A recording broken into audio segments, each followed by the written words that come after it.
To connect OTG in the Google Pixel 9 Pro or Google Pixel 9 Pro XL, make sure your OTG device is a USB-C and it should just be plug and play into the phone. However, once the device is connected, you need to use specific apps depending on the OTG. So if it's an external storage, we will search for the Files app and we should see the Files by Google. You can get this from Google Play completely free. And then we should see the storage device under the storage devices area. And we can tap into this, view the files.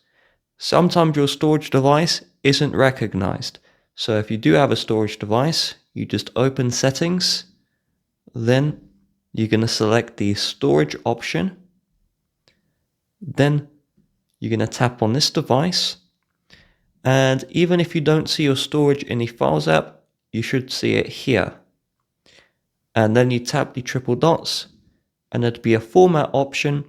Note, if you format your drive, it wipes all the files. So you want to make a backup on your computer first. You'd format and that typically solves the problem. If it's another app or if it's a specific external storage device, you may need to download a third-party app from the Google Play. So for example, SanDisk external storage devices want you to get this external application, the SanDisk memory zone. Other apps may require different apps for different storage, but the product should tell you. Now, if you have an issue where the storage device just connects, disconnects, connects, disconnects, this is a flaw in Android that's existed for many, many years. And so you have two options. The first one would be to back up all of your data and then factory reset the phone.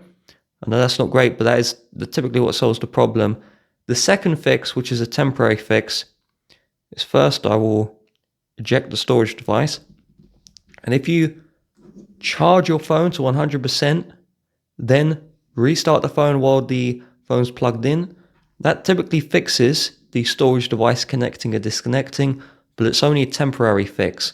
So, I tried my hardest to Google solution. There is nothing there. So please keep that one in mind. That's just a flaw of Android. They have not fixed it yet.